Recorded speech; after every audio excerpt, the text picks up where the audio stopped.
Good morning students, welcome to Bhiwani Public School. Today in this video we are going to start a new chapter from class 11th chemistry, that is thermodynamics. As you can see, I have written on board some terms because thermodynamics is first time you are hearing about or studying about. So we need to know some terms, meaning of some basic terms, and then we will continue for the main topics. So we are having these terms in front of us, so we are going to discuss one by one. सबसे पहले हमारे पास आता है system and surrounding. Thermodynamics का अगर मैं meaning बात करूँ तो थर्म मीन्स हीट, डायनेमिक्स मतलब होता है मूवमेंट या moving. So we all know that energy can not be can neither be created nor be destroy. This is the first law of thermodynamics. बाद में इसको डिटेल में भी डिस्कस करेंगे. But energy can be converted और we can say transformed from one form to another form. तो energy जो है वो कन्वर्ट होती रहती है एक फॉर्म से दूसरे फॉर्म में, बट कहीं भी लॉस या कहीं पे भी क्रिएट नहीं होती. ये बात हम पहले से जानते हैं. तो थर्मोडायनेमिक्स एक वो ब्रांच है साइंस की जो डील करेगी किसके साथ, एनर्जी कन्वर्जन और एनर्जी से रिलेटेड फिनोमिनास के बारे में. ठीक है, तो यहाँ पर हमारे पास कुछ पहले बेसिक टर्म्स हैं, हम उनको डिस्कस करेंगे. सबसे पहले हमारे पास आया system and surrounding. What do you mean by system and surrounding? System मतलब द एरिया ऑफ स्टडी.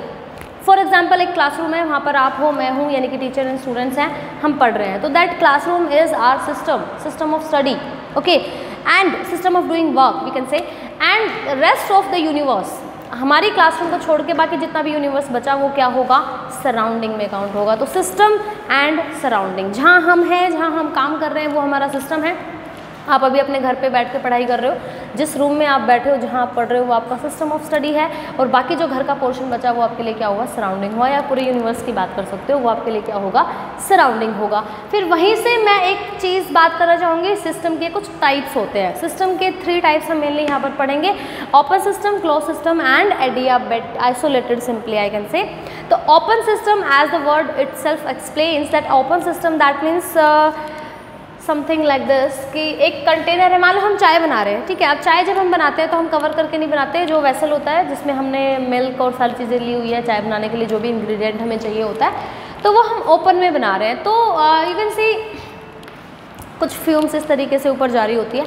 यानी कि जिस वेसल में, जिस बर्तन में हम चाय बना रहे हैं वो हमारा सिस्टम है, और बाकी सारा जो एरिया हुआ वो क्या है, सराउंडिंग है. तो सिस्टम और सराउंडिंग के बीच में exchange of matter and exchange of heat दोनों हो सकते हैं. That system is called open system.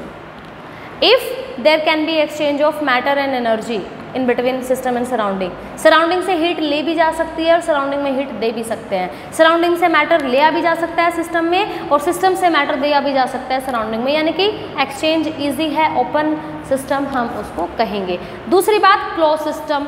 अगर हम इसी को बंद कर दें, जैसे मान लो कुकर में सब्जी बनाई है, ठीक है.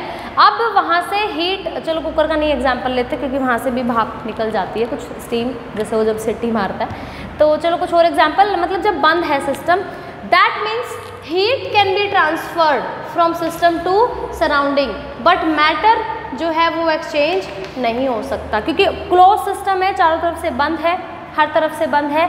तो हीट अंदर बाहर आ जा सकती है सिस्टम और सराउंडिंग में, लेकिन मैटर का एक्सचेंज पॉसिबल नहीं है. तो उस सिस्टम को हम क्या कहेंगे, क्लोज सिस्टम कहेंगे. आगे बात समझ में. फिर आइसोलेटेड की बात हो रही है, तो भाई अब दोनों पे क्रॉस लग जाएगा. ना तो हीट ट्रांसफ़र हो सकती है और ना ही मैटर ट्रांसफ़र हो सकता है. यानी कि सिंपली हम कह सकते हैं कि इंसुलेट कर दिया जाएगा उसको. क्या कर दिया जाएगा, इंसुलेट. इंसुलेट का मीनिंग समझते हो ना. इंसुलेशन मतलब ना तो हीट बाहर जा सकती है, और जब वो क्लोज ही हो गया तो ऑब्वियसली बात है मैटर भी बाहर नहीं जा सकता या बाहर से अंदर नहीं आ सकता.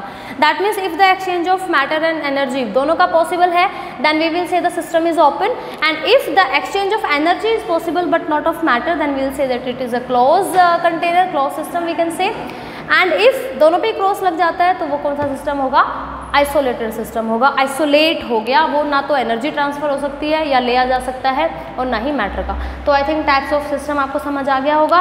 Then we are having 2 terms, extensive properties and intensive properties. तो प्रॉपर्टीज़ को हमने यानी कि 2 पार्ट में क्लासीफाई किया है. मैक्रोस्कोपिक प्रॉपर्टी यहाँ पर सिंपली कह सकते हैं. एक्सटेंसिव का मतलब हुआ जो मास पे डिपेंड करता है, अमाउंट पे, मास नहीं, अमाउंट ऑफ सब्सटेंस पे डिपेंड करता है. फॉर एग्जाम्पल मैं कहूँ सरफेस एरिया, तो अगर कोई चीज़ आपने कम ली है, जैसे चौक है, अब ये छोटा चौक है तो इसका सरफेस एरिया कम है, अगर हम बड़ा चौक लेते तो सरफेस एरिया ज़्यादा होता. यानी कि देख के ही पता चल रहा है, यानी कि अमाउंट ऑफ सब्सटेंस पे डिपेंड कर रहा है. तो सरफेस एरिया कैसी प्रॉपर्टी हुई, एक्सटेंसिव प्रॉपर्टी। छोटा चौक है इसका मास कम होगा, बड़ा चौक होता तो इसका मास ज़्यादा होता, यानी कि अमाउंट पे डिपेंड कर रहा है। कौन सी प्रॉपर्टी है, एक्सटेंसिव प्रॉपर्टी। वॉल्यूम कम है, छोटा है तो कम है, बड़ा होगा तो बड़ा ज़्यादा होगी वॉल्यूम, तो इसका मतलब कौन सा हुआ, extensive. And another thing is intensive property. Intensive मतलब इंटरनल, यानी कि नेचर पे डिपेंड करेगा, अमाउंट पे डिपेंड नहीं करेगा। फॉर एग्जाम्पल हम कहें रिफ्रैक्टिव इंडेक्स है ना, किसी भी मीडियम का रिफ्रैक्टिव इंडेक्स। अब मीडियम आप थोड़ा सा ले रहे हो, ज़्यादा ले रहे हो, डजंट मैटर। रिफ्रैक्टिव इंडेक्स तो किस पे डिपेंड करता है, उसके नेचर पे डिपेंड करता है, अमाउंट पे डिपेंड नहीं करता। आगे बात समझ में। या प्रेशर, क्योंकि प्रेशर क्या चीज़ है, फोर्स पर यूनिट एरिया। तो अब कितना भी ज़्यादा ले लो, पर यूनिट एरिया वाली चीज़ तो चेंज नहीं होगी ना, तो प्रेशर भी क्या हुआ, इंटेंसिव प्रॉपर्टी। यानी कि एक्सटेंसिव मतलब जो देख के ही पता चल जाए, जो अमाउंट ऑफ सब्सटेंस पे डिपेंड करेगी, और इंटेंसिव मतलब जो इंटरनल यानी कि नेचर पे डिपेंड करती है, अमाउंट ऑफ सब्सटेंस पे डिपेंड नहीं करती। आई होप क्लियर हो गई दोनों terms. Next we are having 3 terms, state variables. अच्छा, कोई एक सिस्टम है, उसको डिस्क्राइब करना है, तो किसी भी सिस्टम को डिस्क्राइब करने के लिए जितनी भी चीज़ें आप यूज़ करोगे, फॉर एग्जांपल एक सिस्टम में मैं कहूँ सिस्टम का टेम्परेचर बताओ, प्रेशर बताओ, वॉल्यूम बताओ, कंपोजिशन बताओ, तो ये सारी चीज़ें क्या हो गई, उसके वेरिएबल्स। क्योंकि हर सिस्टम का टेम्परेचर अलग होगा, हर सिस्टम का प्रेशर अलग होगा। कहने का मतलब these are the state variables.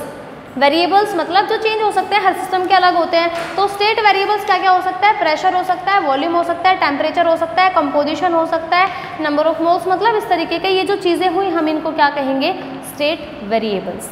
अब मतलब the properties, the measurable properties which are use to describe a system are called state variables. State function, path function, यानी कि फंक्शन जो होते हैं हम उनको स्टेट फंक्शन कब कहेंगे और पाथ फंक्शन कब कहेंगे। स्टेट फंक्शन तब कहा जाएगा that this function which depends on only initial and final point, there is no issue कि वो किस पाथ के थ्रू हुआ। फॉर एग्जाम्पल आप घर से चले हो और आप स्कूल पहुंच गए हो। अगर कोई चीज़ मैं बात करूँ, आप पहले कहाँ थे अब कहाँ हो, यानी कि सिर्फ घर और स्कूल की बात हो रही है।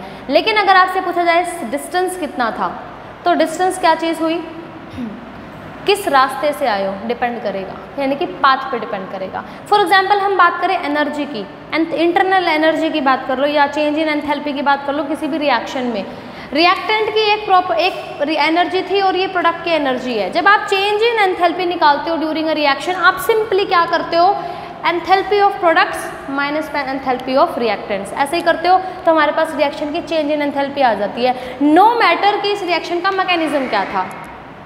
आई बात समझ में। अगर रिएक्टेंट से प्रोडक्ट बने हैं और मैं आपको कहूँ what is the enthalpy of reaction, enthalpy of this particular reaction, तो आप क्या कहोगे, total enthalpy of product minus total enthalpy of reactants, minus कर दोगे, चेंज इन एंथैल्पी आ जाएगा। आपने ये कंसिडर ही नहीं किया कि रिएक्शन किस मैकेनिज्म के थ्रू हुई थी, किस पाथ से हुई थी, भाई बीच में कुछ ट्रांजिशन स्टेट भी बनी थी, इंटरमीडिएट भी बने थे, नो मैटर, आपने चेंज इन एंथैल्पी निकालना था, आपने क्या किया, प्रोडक्ट की एनर्जी में से रिएक्टेंट की एनर्जी को माइनस कर दिया, तो हम उसको क्या कहेंगे, हम कहेंगे that is state function, enthalpy is a state function.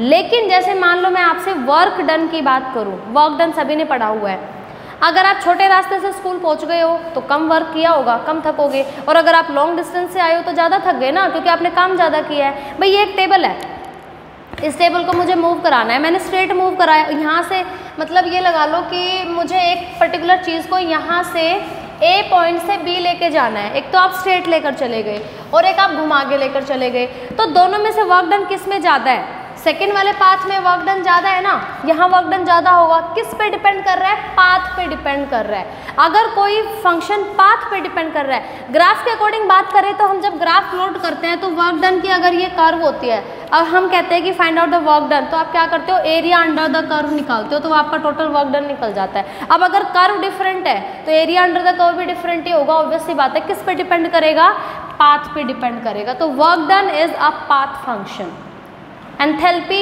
Is a state function. I think दोनों टर्म समझ आ गई होगी। स्टेट फंक्शन दैट मीन्स जो सिर्फ इनिशियल और फाइनल पे डिपेंड करे। ठीक है, मेरे पास 100 रुपये थे, मार्केट से जाने के आने के बाद मैंने देखा मेरे पास 10 रुपये बचे हैं। अभी कितने रुपए खर्च कराए, 90 रुपीज़, नो मैटर आपने लिया क्या था वहाँ पे। तो इनिशियल फाइनल। और पाथ का मतलब क्या हुआ कि किस तरीके से आपने वो काम किया है, किस पाथ के अलोंग वो काम किया है। तो वो अगर पाथ पे डिपेंड कर रहा है तो पाथ फंक्शन, अगर सिर्फ इनिशियल और फाइनल पॉइंट पे डिपेंड कर रहा है तो state function. I hope terms are clear. Now we are having some processes. Thermodynamics में हमने कहा एनर्जी कन्वर्जन होगा, तो कुछ प्रोसेस भी हम यहाँ पर पढ़ेंगे।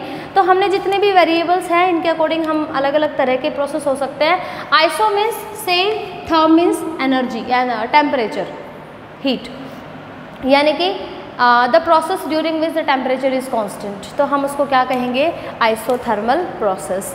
Adiabatic delta Q zero, change in heat is zero, heat change नहीं होगी वहाँ पर।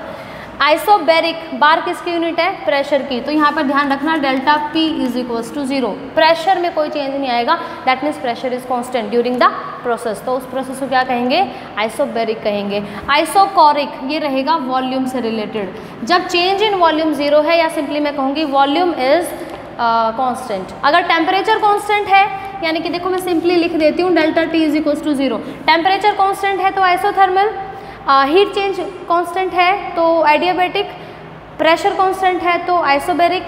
अगर आइसो मतलब यहाँ पर आप सिंपली सेम या कांस्टेंट निकाल सकते हो, और आइसोकोरिक मतलब वॉल्यूम।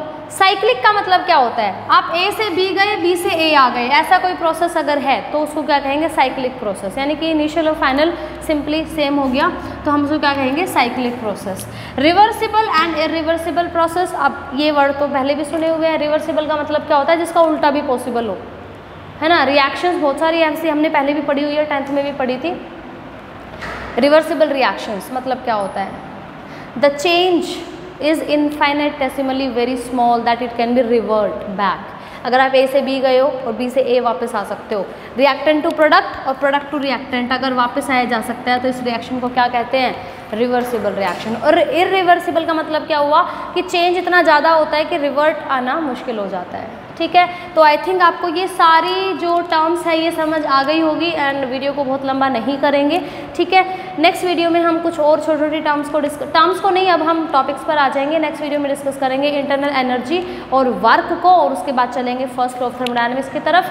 जानते तो पहले से भी है, फर्स्ट लॉ क्या कहता है, energy can neither be created nor be destroy, या सिंपली कह सकते हैं total energy of the universe is constant, क्योंकि ना तो डिस्ट्रॉय हो रही है ना नई बन रही है, तो ऑब्वियसली बात है जितनी है उतनी रहेगी। तो ये फर्स्ट लॉ ऑफ थर्मोडायनेमिक्स है, डिटेल में हम इसको नेक्स्ट वीडियो में डिस्कस करेंगे। आई होप वीडियो पसंद आया होगा। Thanks for watching till end good bye.